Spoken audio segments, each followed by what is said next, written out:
Okay. Okay. Done? Are we live? Yes. Great. Okay. Welcome everybody from wherever you are in the UK or overseas. By the wonders of the internet, I think we're connecting today with. I'm not going to try and pronounce Alicia's surname. She can introduce herself, but she's coming in from Chile. She's joined by Zoe, coming in from London, and they'll explain their work and their role in Materium shortly. But just to give a little bit of a context for today's session, Materium were people, an organisation who we wanted to be on the project as partners because of their really innovative and interesting work on materials, nature-inspired materials, and their relevance to the broad aim of ExeMPLaR, which is looking at potential alternative substitutes for synthetic plastics, as well as reduction, reuse and recycling. So one of what we're trying to look at is whether there are regionally available surplus biologically derived materials of whatever type that could potentially be harvested and used for materials in the regional economy, and in doing so that we want to be able to design those in such a way that they can then be either returned to the biosphere or circulated back into the system in some shape or form. So, Teresa, have you got co-host, right? If you can drop people's microphones after this so that we don't pick up any background noise. So I'm going to hand over to, I'm going to hand over to Alicia now. If people want to ask questions in the chat box, please do so, and Teresa and Katie are going to pick those up as we go along and perhaps feed those in towards the end. If anyone's got an absolute compelling must have an answer question during Alicia and Zoe's talk, then do come in on the microphone and sort of ask the question. I'll stay on screen, but I'll keep quiet unless something goes terribly wrong with the presentation and I need to step in. So over to you, Alicia and Zoe. Great. Thank you very much, Peter. Appreciate the invite, and it's great to present to everyone here today. And Zoe, you're welcome to come in and add anecdotes or extra all the way through, and especially at the end as well, if there's anything that themes that I didn't touch on. And the same. So just to recap, are there when questions come in, who's going to or should I keep an eye on that? I think Katie and Teresa will keep an eye on them and then either feed them in at the end, or if it's something that's really has to be, would be really sensible to answer there and then they'll feed those in. Otherwise, we'll pick up everything towards the end, Alicia. Okay, brilliant. So I'm going to talk today about Materium and introduce the work that we do. Specifically, I'm going to give a little bit more context on the various aspects of our current work, as well as the kind of future roadmap, because the ExeMPLaR project is really integral to developing some key themes into the future for us. And so it's a way to actually partner on the development of these kind of themes that we're hoping to flesh out in the future. So to preface it, Materium is a very new organization. It actually came out of research that I did during my PhD and has blossomed with the help of Liz Corbin, who's the co-founder, as well as a team that I'll introduce shortly. And the idea of it is to create an online infrastructure, a knowledge infrastructure for the development of the next generation of materials that are fit for the circular economy. And there's a couple of really important themes that come into that. One is the actual ingredients that we work with, and the second is the philosophy of knowledge sharing that I'll talk about as well. And thirdly, the vision for how materials into the 21st century are going to be structured in terms of the material supply chain. So the actual physical infrastructure of materials, so to speak, and the disruption that we want to create in that area. So, Peter, could you, next slide, please? So the inspiration behind Materium is the natural world. So if you look at natural ecosystems, if you dive under the ocean, step into a forest, all the biomass around you, everything is a huge and continual production of materials. Okay, this is volume based production of materials all over the world, highly distributed, of course, but the volumes are staggering. We're talking about 2 teratons of material that is actually in circulation when you're talking about cellulose alone, which is a compound that goes into, that's basically the structural building block for all plant matter. 2 teratons. That's dwarfs any plastics that we've made since 1950. It dwarfs other kind of major material streams that are causing ecological damage. So the idea is this, to take as a template the natural world, because of A, it produces materials in abundance, and B, those materials are food for living systems. And so we can learn a lot about how to make materials based on these same kind of living systems principles that are food for living systems as well. The mission of Materium is to enable everyone everywhere to be able to participate in this next generation of materials, because it's one of the fundamental thoughts that we have in founding Materium is that at present, materials are extremely a professionalized domain that is really outside of our common knowledge as kind of a human community. We don't really have, we've lost touch with how materials are made because they're often very remote in terms of industrial manufacturers and chemists and material scientists that, you know, are developing wondrous materials, but we don't actually know how, and there's a lot of trade secrets as well as patents that kind of protect that. And in moving to this next generation of materials that are fit for the circular economy, one, the ingredients are all around us, so it's very participatory by definition, so to speak, that we can actually access the material ingredients by virtue that they're produced by the natural world. And the second part is that moving past a view of very centralized supply chains to a more distributed economy will allow us to source and cycle materials at multiple levels of scale, just like living systems do. Right? So that's the second piece. And in order to do that, we are opening up knowledge about materials. That's the kind of key play in that area. Oh, next slide, please. So our team, just briefly, Zoe's here with us. She is focused on community development and management for the Materium team, as well as wearing other hats. Liz Corbin is my founder and director. Co-founder and director, and Andrew, another director. Then we have Tim, who's the web developer. He's key. Zoe and Pili, who are Pilar, who are focused. Oh, hey, Pilar. How are you doing? Good. So they're our team in London, who will be working hand in glove with this project. Then we also have a hub that's developing in Boston. Paloma and Julia are focused there. Anastasia is in Barcelona. And the reason that and I'm in Chile, so the reason that I focus on the kind of geographies is that we are looking at a model whereby hubs are organically starting to grow up in various regions. And that has 2 aspects. One is that we're kind of an international team, so people are joining in a very organic fashion from different localities where they are. And the second point is that that's actually incredibly intentional for us too, because along with the philosophy of materials needing to be localized and regionalized for specific economies and market sectors, that idea of having local intelligence is super important to be able to develop our materials library fit for purpose.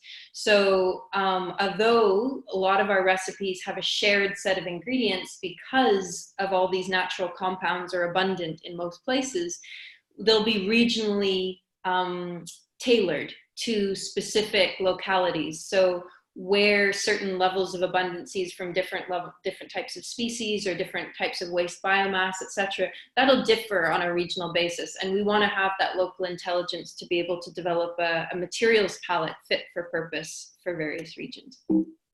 Next slide, please. Supporters, that's just an overview. It includes a lot of research organizations as well as think tanks and foundations such as the Ellen MacArthur Foundation. Next slide, please.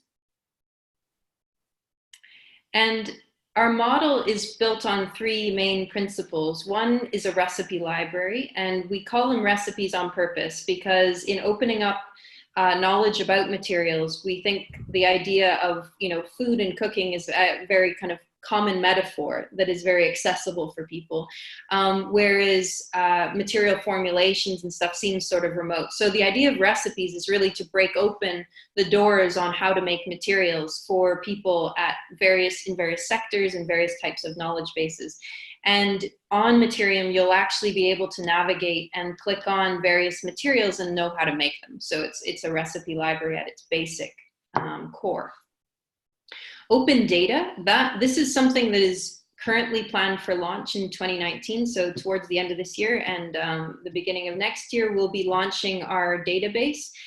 The database is going to be what I believe is actually going to be the kind of core workhorse of Materium, in the sense that for every recipe on the platform, you can actually create a multitude of materials. So say you have a recipe for algae-based bioplastic, a bioplastic made from sources of algae. If you actually change the proportion of those ingredients, so the amount of water or the amount of the biopolymer itself, you will get a very different performing plastic. And what we're developing now is tools to actually be able to navigate that world of variation.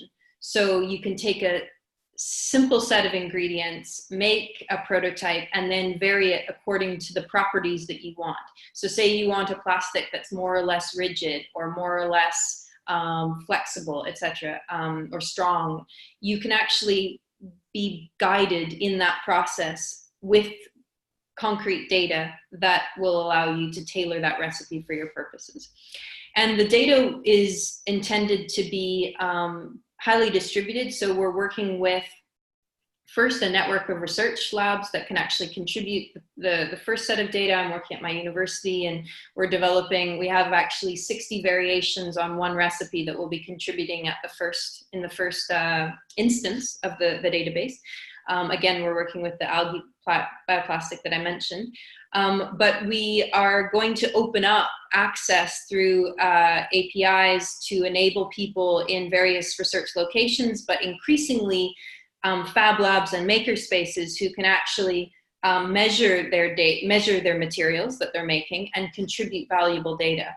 And so we're crowdsourcing this information. And this is super core to our mission, is the idea that in order to kind of overcome the inertia of innovation in the materials field, where a lot of fantastic research is going on, but in order to get through the pipeline into market, it's a very kind of narrow selection process at this stage. What we're trying to do is open up the knowledge infrastructure so that more people in more places know how these materials behave and have the guidance to then prototype them. This is done intentionally so that startups and entrepreneurs and large material companies and people individually can start actually bringing new material solutions to market all over the world. Finally, the other aspect of our model is our community, and I touched on this. Materium hubs are starting to crop up.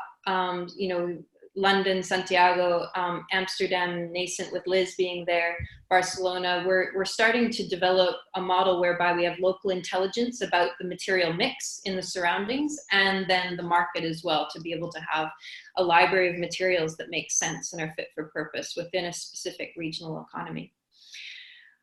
The ExeMPLaR project really fits into this view of having material intelligence about specific regions and actually developing tools that are can be adapted to different regions, but are actually have at their heart some really rich intelligence on the ground. So that's something that we're hoping to develop during this project. Next slide, please. Alicia. Yes. Before you move on, I'm intrigued. Potato stock. That looks like mashed potato to me. What can you do with potato starch? Zoe, do you want to come in on that? Was that what can you do with potato starch? Yeah, what is it? How do you get to potato starch from potato? Well, I mean, really, you can, look at any different starches. You can look at any different product. I was just as they're right here in front of me, they're not potato starch based, but they are looking at using different algae based ones. And I don't know if you can see that here is a fish gelatin based sample, which has actually got beetroot in it. And you can see also, if I just do a little stretch demonstration, see how strong it is. And then also we've just been mixing exactly the same recipe, but these were seed pods found from a local tree here, actually right near in the Green Lab. So within this, you've got completely different properties. This is much harder, has less glycerol in it. This one is much more flexible. So it just depends on the quantities, the variations, and how much you're, what you want to do with it, really. Alicia, if you want to, yeah, I'll just elaborate.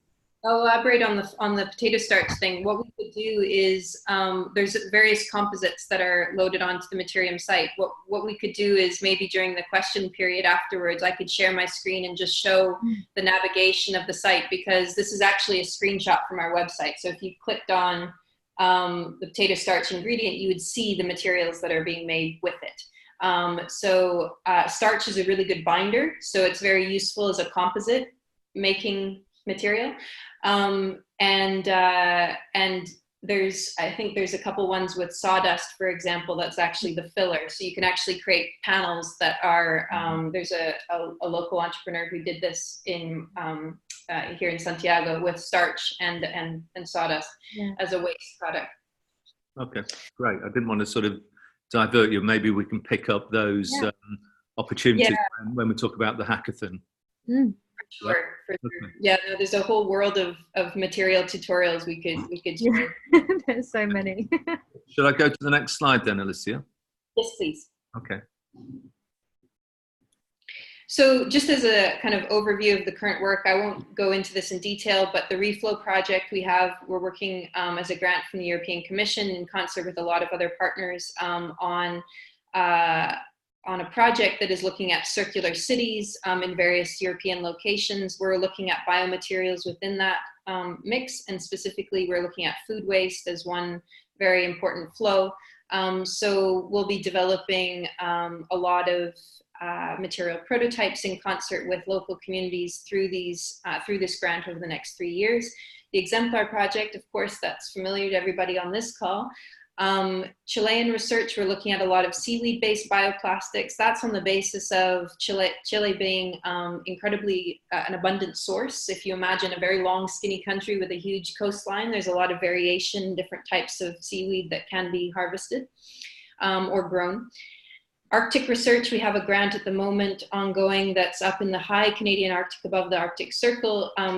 Zoe helpfully showed a fish gelatin sample just there, which is actually a waste product from local fishing practices in the high Arctic. And that actually a gelatin can be isolated from waste skin and bone and actually made to create, isolated to create plastics that are biodegradable. This is incredibly important in very remote locations like the Arctic, because they're importing a lot of plastic and can't biodegrade it whatsoever. And so, this kind of waste accumulation is quite acute. And the kind of initiation of Materium was done in partnership with the Ellen MacArthur Foundation from a grant from the People's Postcode Lottery. And that was actually to develop and launch the website initially. So that was the kind of genesis. Next slide, please. So I'd like to touch a little bit on our roadmap, because as I said, that's where we are today. And I'd like to kind of paint a picture of where we're going tomorrow. And it's literally tomorrow, because a lot of these things are in the wings at the moment. Next slide, please.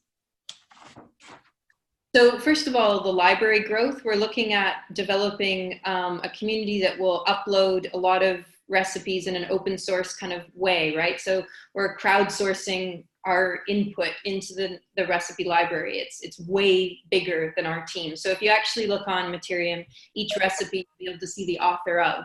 And so it's not us that is developing it. We are, of course, but there's a large network that we're trying to encourage to actually contribute and share the recipes. We are, as of now, we actually have a live portal where anyone anywhere can contribute a recipe, and there's a guided step-by-step process to do that. So it's now open, and anyone can contribute a recipe. Of course, there's a check, a quality check, to make sure that everything looks good. The rest of the ingredients are according to our guidelines and standards, which follows green chemistry guidelines for processes, safe processes, as well as the ingredients that are nature inspired. So that's for anybody who wants to make a material and contribute, please do, and please share it. Custom collections, we are starting to, as I said, with the Exeter project, with the ExeMPLaR project, to be able to tailor it to specific bioregions. And we're looking intentionally at eco-regional framings of these kind of custom collections, because if you look at ecoregions, which is basically a second level of scale down from a biome. So a biome, you know, is a region that is marked by a specific set of plant and, you know, flora and fauna. We have an ecoregion, which is a bit more specific, a bit more high resolution in a local area. We're looking at ecoregional material development that is fit for purpose for that region, and then sharing information across ecoregions that actually have very similar characteristics. So for example, here in Santiago, it's actually a Mediterranean biome or ecoregional kind of characteristics. So like Mediterranean Europe is very similar. So that's the kind of knowledge exchange we're looking at. Abundance index, this is something that's in development. We'd really like to kind of prototype the thought process and first threads of analysis through the ExeMPLaR project, as well as in our European work, which is looking at how we can understand what is the relative levels of abundance of sources of biomass. And that goes hand in hand with nutrient assessment tools. So we want to make sure that this next generation of materials is actually is actually food for the source ecosystem, is not exploitive.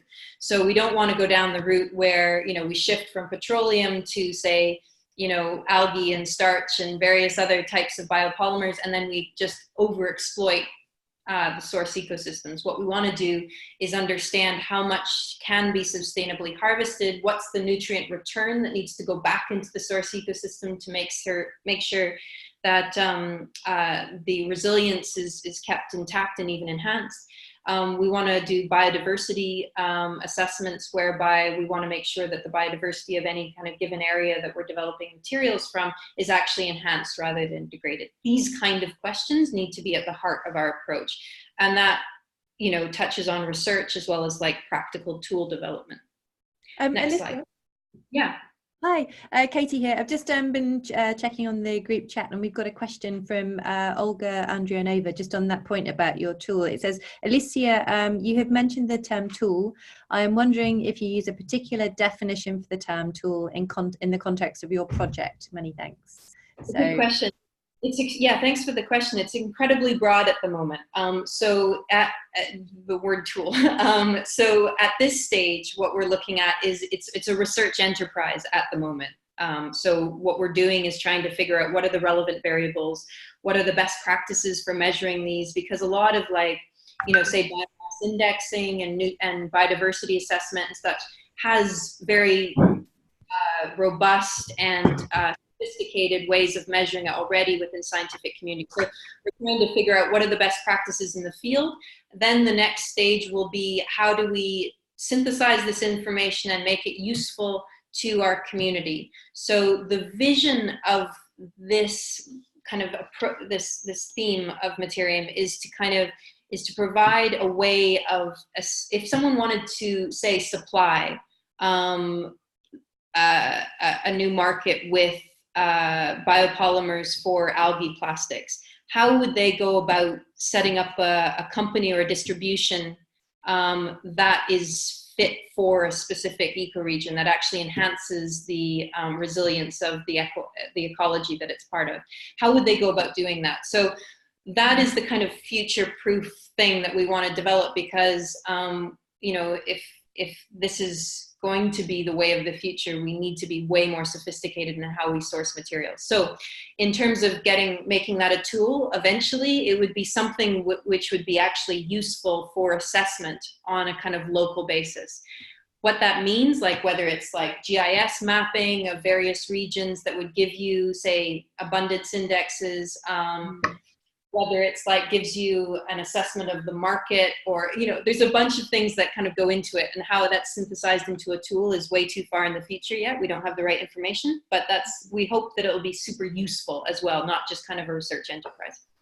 Yeah, I agree. It's actually the same approach we're also taking at TEVI. It's a practice-oriented project. And we're also developing sort of guides how to achieve a particular stage of the circular economy. It's a similar approach. Thank you, Alessa, for clarification. It was very useful. Yeah, it's a similar. It's a lot of work behind, but it's similar approach. It makes me. It feels good that we use the similar type. Thank you. Thank you. I would suggest that, like, if anybody, like, with the work that you're doing sounds like there's an interesting overlap, I would love to connect after the webinar with anybody who wants to collaborate on these things, or just, you know, share more information. Because it would be fantastic. Yeah, I would love to do this. Yeah. Excellent. I just want to add in, just from our point of view, because Pilar and I are working on the Reflow project, as mentioned. And just that question, the term tool and what's being used, we're having obviously a daily conversation about terminology, and so tools. So it's something that actually is in discussion as well within lots of different researchers, and how we use those words: tool, resource, you know, because we can mean something physical, or we can mean something that is practical that we're using as well. So it's something that along the research we're actually building up how we can use our words in a way. Yeah. Because Cornwall is sort of a location where the diversity of people and also understanding of particular terms, it's so diverse. So I think we, as a project, the ExeMPLaR specifically, I think also TEVI needs to be clear on those terms in order to help people to use these tools in the future. All right, good. No, happy to connect. Great. No, that's great. It's a great question. Peter, next slide, please, if you could. Yeah, so then the other theme or other part of Materium that I'll give you a bit of a roadmap for is our open data idea. So I talked about the database, about natural material recipes that can support the identification of materials that are alternatives to petroleum plastics, specifically, you know, things like packaging, etc. We're generating this data with research collaborations with the University of Santiago, National Institute of Standards in the US, MIT, and we're actually looking at partnering with Sheffield University as well, with the work of Chris Holland. So we're looking at various diverse partnerships here to actually develop the data itself of various material recipes. What that is being powered by is what we see is very, very key to kind of opening up access. So we talked about opening up access to material recipes and understanding how to make materials.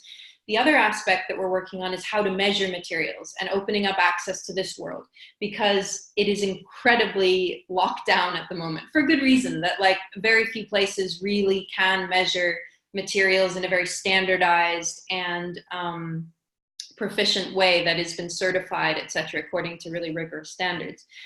But if you imagine a world where materials are produced by regional ecosystems rather than large conglomerates, we need to be able to certify and enable people at various levels, smaller levels of scale in more distributed locations, to also measure materials and have good quality data. Now, how do we go about doing that? There's a couple of streams that we're working on. One is the tools themselves. So right now, you know, unless you have access to a university lab or an industry lab, you don't have the physical infrastructure to measure materials in a scientific way. What we're doing in partnership with the Center for Bits and Atoms at MIT, is developing, or they have developed a couple of really key open source tools for material measurement. The kind of flagship one is an Instron, which measures tensile strength, so strength and elasticity. And this tool can be replicated and made with access to a fab lab or a makerspace. So that is kind of opening up of infrastructure when it comes to tools.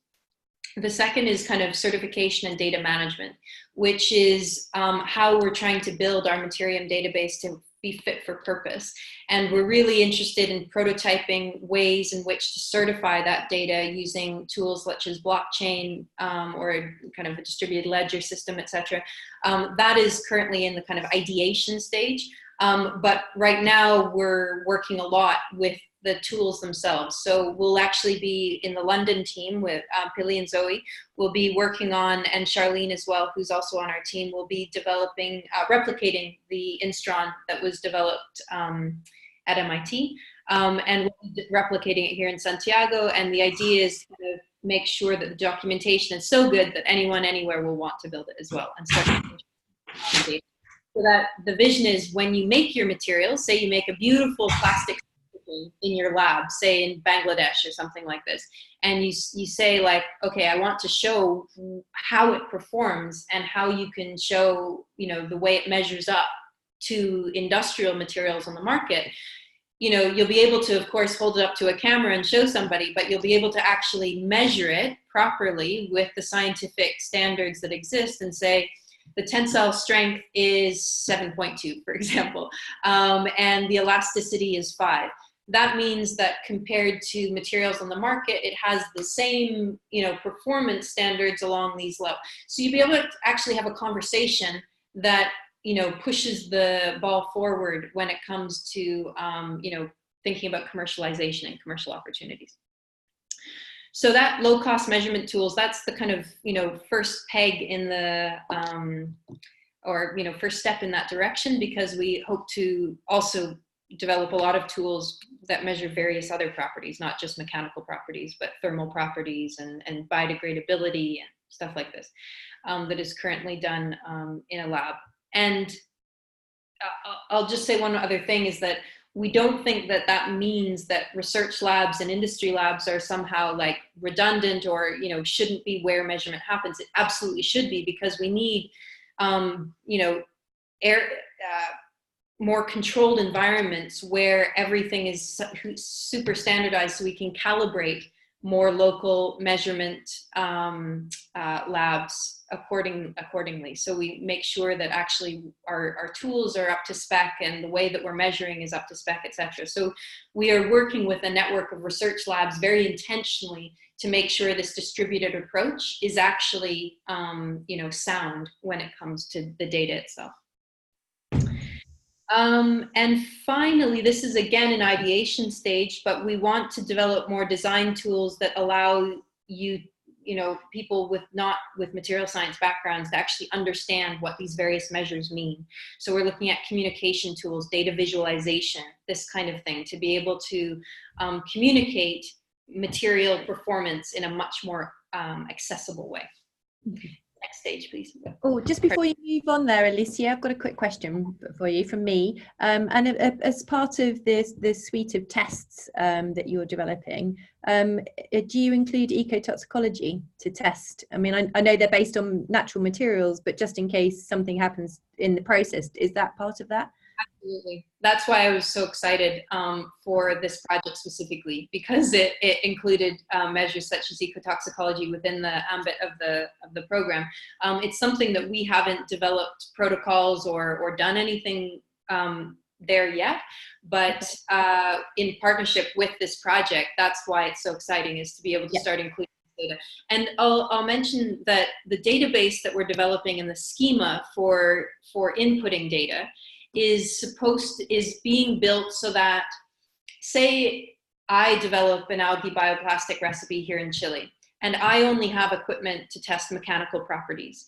You could, in Exeter, make the same material and actually test the ecotoxicology properties of that material. Someone else in, say, Boston could measure the thermal properties of that material. And what we're going to be doing is collating all of that data and putting it in a database that is searchable, so that we can actually crowdsource or share or whatever, you know, distribute the capabilities or capacity for data measurement, and build on each other's capabilities, so to speak, so that you don't have to have a complete lab in order to contribute. No, far from it.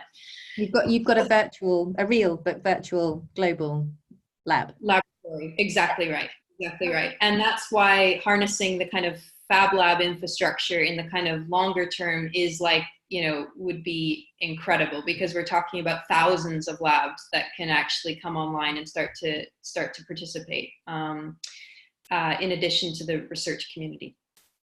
Okay, thank you. Thanks. Next slide, please.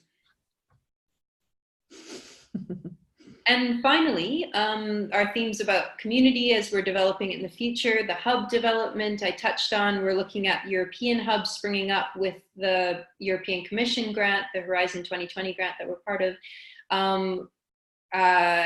North America is nascent with respect to Boston and a couple other locations, but it's an invitation, basically. If someone, the hub idea is to, you know, if someone wants to use their local school or research lab or makerspace or Fab Lab to actually start to plug in materials into that ecosystem and develop materials that are fit for purpose, and use the materials on the library, and then maybe adapt or create their own and actually contribute to the ecosystem in a very, you know, concrete way.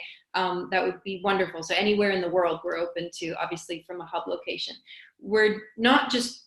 Hubs are not just locations of material development, but they're knowledge sharing hubs as well. So it's kind of a critical mass of people who, as a Materium team, we're starting to weave together people from various locations that can actually, you know, combined, we have way more expertise, obviously, than we would individually. So we're looking at building the team through the hubs that is actually a kind of rich knowledge environment. A couple of aspects that we'd like to build on to the community in the future, which is just kind of a signaling thing, is design internships. We've got a lot of interns that would like to be part of it, so we're looking at capacity building there to be able to do kind of more product design, application design with the materials that we have.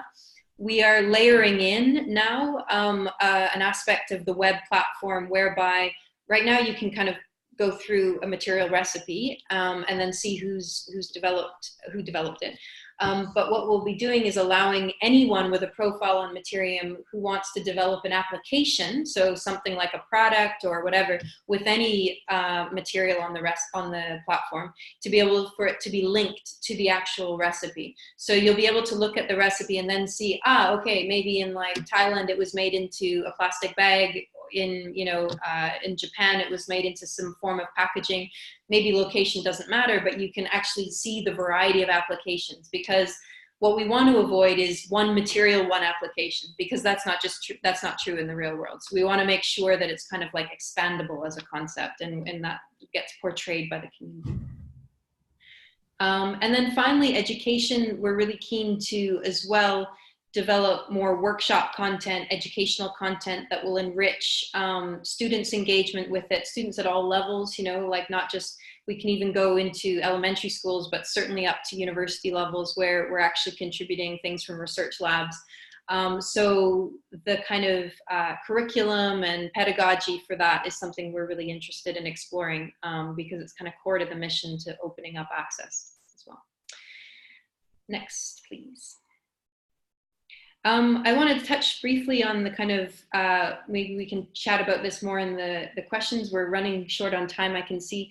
The ExeMPLaR project, so next slide, please. But just overall, community stakeholders, we want to work with people in the region to understand, you know, where materials are coming from. Local ingredients, understand sources of waste biomass, agricultural byproducts, food waste, unwanted invasive species, anything in this mix that we can actually prototype for material development, and create some regional material recipes that can solve some pain points in the local environment. Next, please. And we see that as having an impact both on circular economy metrics, but also on local economic development as part of a circular economy, and community learning, so enriching that kind of knowledge piece as well. And that's it, I believe. Next slide, please. Yeah, thank you very much for your time, and I'd love to open it up to questions. Apologies if that went a bit late. No, it's great, thank you. I haven't got any more questions here currently. Let me just have another look. Does anybody have any questions for Alicia? Anyone else in there? I've got one. You've got one. Yes. I have one too. Okay, so it's one question and then one request for Zoe and maybe you, Katie, to talk about the hackathon. Yeah. So the question for the team is that when we talk about Materium, nature-inspired materials, and etc., we often hit upon the challenge of scale when we look at the scale of material use in the economy, particularly synthetic plastics, and the very, very, very small proportion of plastics that are derived from biomaterials, which are, most of those are also sort of non-biodegradable. So how do you deal with the challenge about, this is all very well, Alicia, this is all, you know, great, but it's very small scale and it won't address the fundamental challenge of a material intensive, plastic intensive economy. So I know some of the answers that you're going to give, but could you share that with the people on the call tonight? Yeah, thanks for the question. So the question of scale is fascinating, I think. It's at the heart of the Materium philosophy. The idea is that at the moment, we have developed material supply infrastructure for our global economy that is fit for the petroleum age, right? I mean, where materials, like I'm talking about petroleum here, are found in large reserves in highly concentrated sources in select locations. Okay, and that makes sense to develop more of a centralized distribution system whereby you create materials in bulk and then ship them or send them to other locations. So that makes sense for the petroleum age. What makes sense for the bio age is actually being able to harness material supply in smaller amounts in a very distributed world, right? So maybe here it makes sense to just serve a specific local niche with a certain bio-derived plastic from this a source of algae, for example. That world gets to scale, but it gets to scale in a very different way. It propagates in a distributed way rather than scales up in terms of mass. And the way that compels us to think of a systemic transition completely from a material supply chain perspective.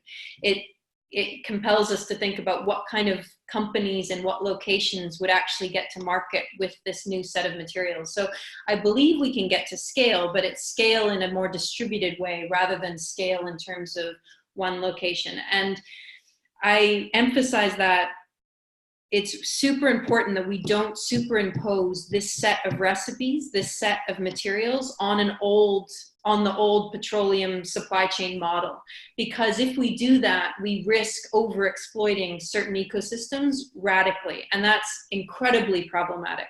So this idea of more distributed regional material supply chains is important to the whole thing working. And then my follow-up was, you hinted at commercialization in passing. So in terms of the next sort of step in the collaboration with you, that we're hosting a hackathon in January. And I wondered whether Zoe and Katie might be able to explain what's going to take place, so that those who will look at this on the recording, and we will send this out to all the people who will sign up for that hackathon. If you could just sort of give a little sort of sense of what a hackathon is for those who don't know what one is, and what takes place, and how how we will look at materials and their prospect for particular product design and particular, maybe very even just sort of tentative commercialization pathways. So, Katie, did you want to explain a bit about how it will run, and then I can explain about maybe a bit more about the focus that we'll be doing from Materium side?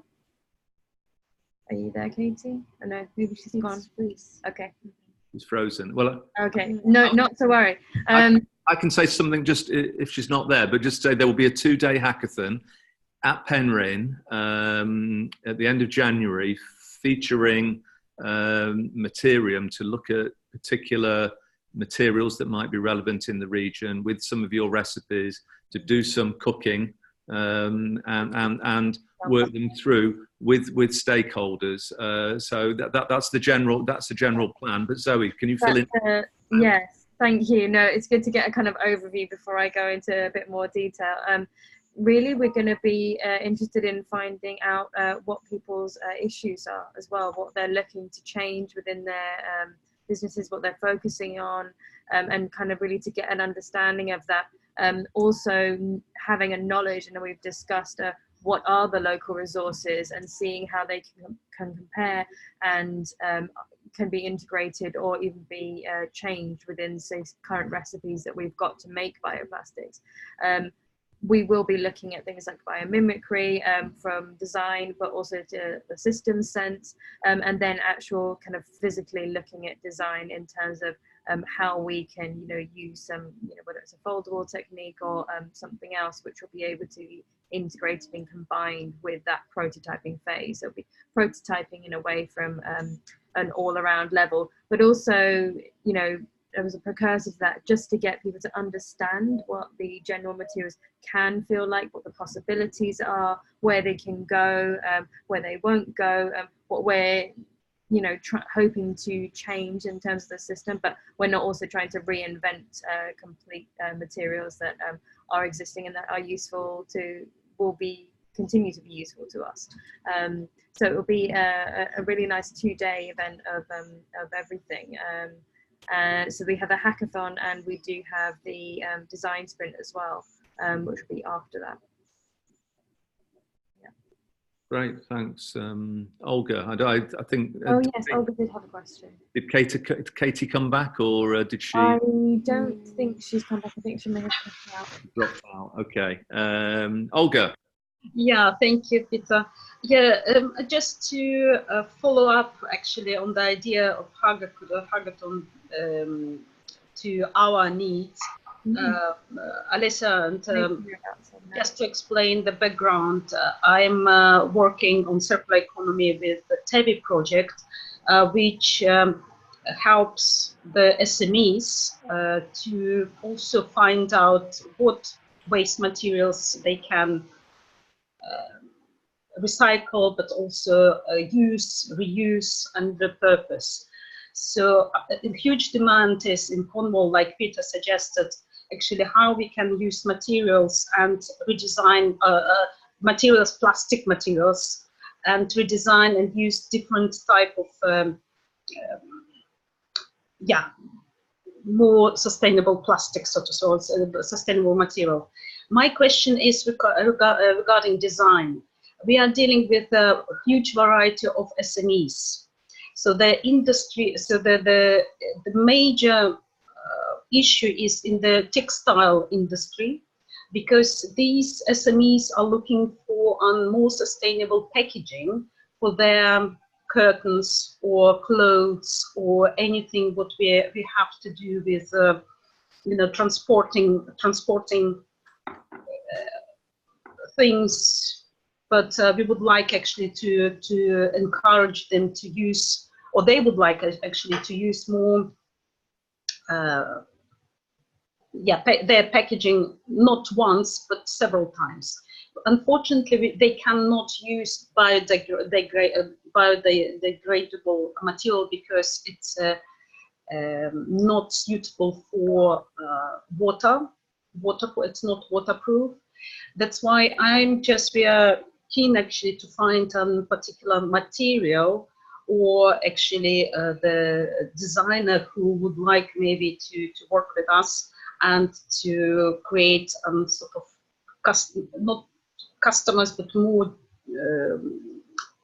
the packaging, packaging type that can be used by SMEs in Congo. This is what the basically question, if you maybe have some suggestion whom to contact, maybe now or later. Yeah, well, so thanks for the question. We don't have offhand exactly the right person, but perhaps offline we could brainstorm a little bit further. I'd like to say though that, you know, Materium does focus on materials that are biodegradable. That's the kind of that's our focus. So the kind of materials, and you know, obviously that has different types of standards associated with it in terms of timelines, etc., which is a kind of research enterprise we're getting into. But the overall focus are materials that do go back, that actually disassemble into their molecular components, and therefore can be repurposed by organisms as food. And so that is the kind of top line that we focus on. And that being said, their waterproofing doesn't mean non-biodegradable necessarily, which is a very interesting area of research. And we don't have at this stage, you know, perfect prototypes of a biodegradable waterproof material that will solve everything. However, we do have some really interesting projects that we'd like to put forward. And I'll mention two. One is there's research on waterproofing on the basis of structure rather than chemistry. So this is the area of biomimicry whereby you can create sort of a lotus effect by patterning the micro level, the kind of micron scale of a material surface, so that actually water droplets will roll around on the surface and not adhere. And that's something where there's some really interesting ways to do that are not necessarily super high tech. And so we're looking at opening up a project on waterproofing through structure. If you look at the way other organisms do this, so say for example a tomato plant, the surface of the tomato will also have a biocompound called cutin or pectin in it. Pectin in the case of the tomato, and that is an actual a waterproofing compound that actually, you know, if you run a tomato under the tap, it doesn't absorb water. There's something in there that is actually, you know, repelling water. And so there's some really interesting research on isolating water, these kind of compounds like cutin and pectin, from waste, like food industry. For example, like tomato skins is actually a waste product. Or cork as well. Waste cork has high levels of cutin in it. Suberin in this case, which is another compound that has waterproofing. And so you can actually isolate these compounds and start to develop plastics or materials that have these as their integral components. So why I mention this is that one, the structure as well as chemistry of the natural world does address the question of waterproofing, but they're not yet at a mature stage in the market to be able to pick them off the shelf. That's why we want to kind of open up access to these material recipes and start to get a community of practice around them in order to accelerate their development. Very good. Yeah, thank you very much. Very good. Which is why we want the hackathon. We want on day one a range of people interested in materials, looking at their needs and their possible options for developing prototypes, or just opening up the imagination around. And so yesterday I was in a discussion with someone yesterday talking about waterproofing, a big issue down here in terms of clothing design. And telling us about the role of hydrofluorocarbons in the waterproofing. One of the most toxic materials on the planet, and yet being sold in very, very high end, expensive, designer-led clothing. So this is such an interesting area, Alicia and Zoe, that we're really looking forward to. I'm conscious of time, and I've got to hop off onto another webinar, so we'll probably close it down now. So he's got to hop off somewhere. I don't know where, but she looks like she's got a suitcase by the door ready to jump in a taxi. So Alicia, thank you for coming in from Chile and taking time out to give us an opening taster. And we're really looking forward to seeing Materium down here in January and giving you a full Cornish welcome. We'll get the recording, we'll put it up in the platform, and we'll keep in touch between now and January about shaping up the detail. So thanks very much. Brilliant. Hi, Peter, it's Katie here. Just to say, I'm terribly sorry I dropped off there, and I'm back. But just to clarify, the dates in January are the 23rd and 24th for the hackathon. Brilliant. Okay. I'm popping out now. Teresa, if you can close it down. Thanks very much. Thank you, Dom. Thank you.